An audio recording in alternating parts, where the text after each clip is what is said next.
Duke qenë se viteve të fundit, për disa vite me radhë,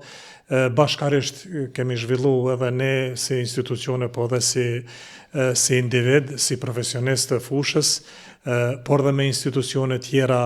shumë fushata në për shkolla të niveleve të ndryshme në Kosovë, mund të themi se janë me mijëra nxënës dhe me qindra shkolla,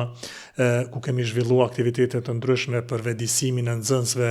lidhur me përgjegjësinë e sjelljes së sigurt në rrugë kur ata kanë, sidomos gjatë shkuardhjes nga shkolla. Sa kemi arritur, duke ditur se ata nxënës para 7-8 vjetë, 10 vjetë tash janë shoferë fillestar në rrugë, a kanë patur ndikim këto fushata, apo cili ka qenë ndikimi i tyre për të patur një siguri më të madhe në rrugë, sidomos për këtë gjeneratën e të rinjve? Vlerësojmë se çdo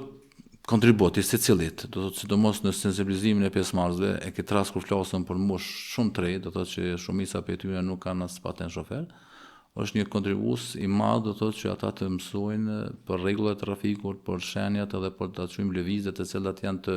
duhura dhe ligjore dhe pa u rrezikuar në trafikun rrugor. E kuptoj që ne si Policia e Kosovës është e pamundur dhe ju bashkë të thotë edhe në të kaluamën edhe tani që jem pjesë e ligjërimeve në shkolla, është e pamundur të jenë në të gjitha shkollat apo ta quajmë institucionet shkollore ku ka nevojë për ligjërim, ku ka nevojë për prezencë policore, për ligjërata, për pjesën teorike ose edhe praktike. Mirë, po ne mundohemi që bashkëpunim edhe me ministrinë, por edhe me komuna, drejtorinë e arsimit, që të përzgjedhen shkollat që i konsiderojnë janë më të rrezikuara, që kanë qasje në rrugë kryesore, janë vende ku nuk kanë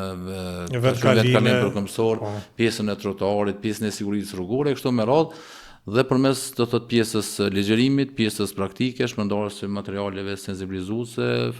fletpalosjeve